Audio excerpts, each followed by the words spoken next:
There's a moment, just before the airplane doors close, when everything feels strangely possible. Your past is behind you, the unknown waits ahead, and the world seems to pause for a heartbeat.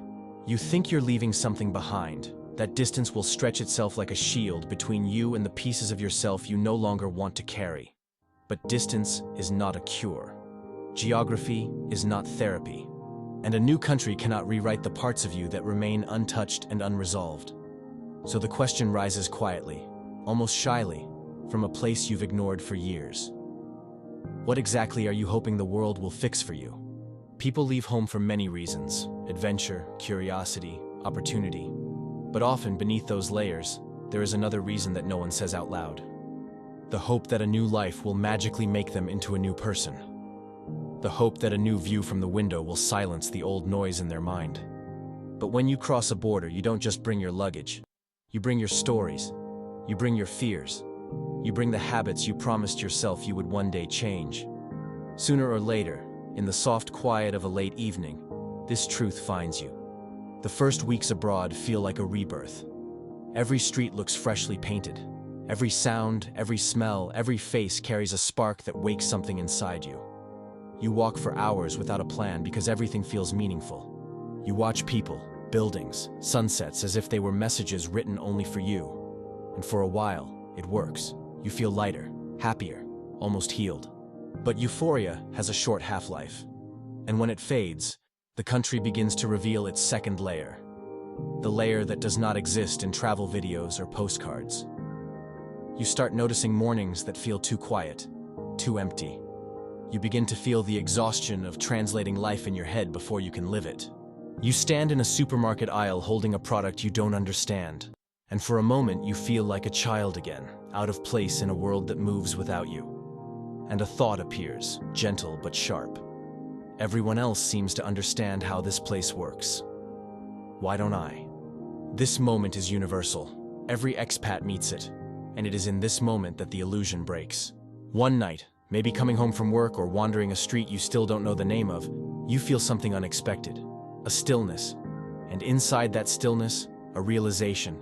Nothing has really changed. I am still me. You crossed borders, but your inner world followed you like a silent passenger. This is the confrontation so few people talk about. Many don't move abroad to explore the world. They move abroad to escape themselves. But the world is patient. And whatever you avoid has a way of returning, sometimes stronger, sometimes sharper, sometimes kinder, but always present. Imagine someone. We'll call him the traveler. He leaves his home thinking that the world will heal what he couldn't heal alone. The unfamiliarity becomes his medicine. He feels lighter simply because everything around him is new. But time is honest, and time reveals what novelty hides. After a few months, he sees the long shadows on his wall, the fading light that turns the room gold and then gray. He hears the silence when he shuts the door. He sees his reflection, unchanged, and he finally whispers a question he's ignored for years. What kind of life am I actually trying to build? This is the moment the real journey begins. Living abroad is not a clean start. It is a magnifying glass. Everything unresolved becomes clearer. Everything avoided becomes louder. Everything unfinished becomes heavier. A new life does not erase the old one. It simply places it under brighter light. So let me ask you something directly. What are you running from? Is it boredom? Is it loneliness? Is it a life that no longer feels like your own? Or is it a version of yourself you hoped distance would dissolve? These are not the kinds of questions a country can answer. These questions travel with you. They sit beside you on buses. They follow you through airports. They sleep in the corner of your new room, waiting for the quiet to return. So if escape doesn't work, what does? 3 things. 3 inner anchors that separate those who thrive abroad from those who slowly fall apart in the silence. The first anchor is a stable identity. You must know who you are before the world tries to reshape you. A foreign country will test everything: your confidence, your patience, your sense of belonging. Without identity, you drift. You adapt too quickly, too entirely, until you no longer recognize the person you've become. But if you hold your identity gently, not rigidly, you remain yourself even as the world around you changes. The second anchor is a meaningful routine. Not a strict routine, but one with intention. Habits that ground you. Writing, training, learning, creating, reflecting. These are the rhythms that keep you alive when loneliness knocks on your door. These habits turn a foreign place into familiar ground. They remind you that you are not just surviving. You are constructing a life, one day at a time. The third anchor is the ability to adapt without disappearing. Adaptation is not self-erasure. It is blending without dissolving.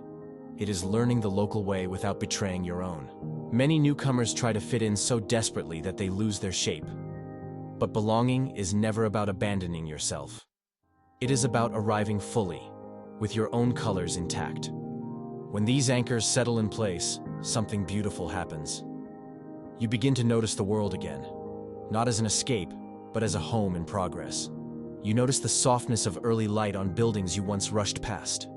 You notice how people laugh when they think no one hears them. You notice the small rituals of life. Children walking to school, old men arguing about the weather, the smell of bread creeping from a local bakery.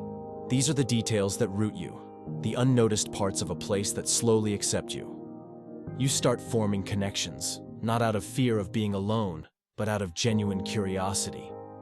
Your routines nourish you instead of distracting you. Your new life begins to feel less like a performance and more like something real.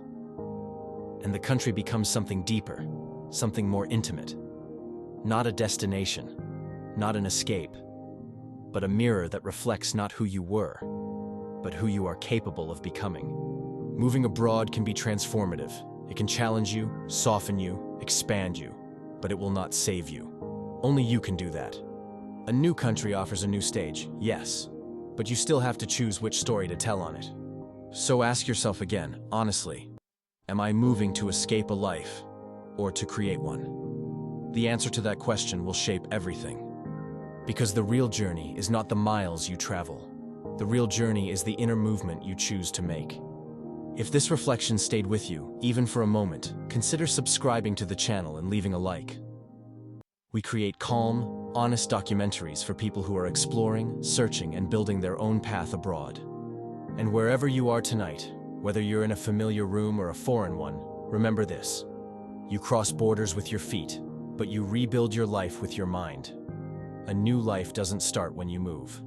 A new life starts when you do.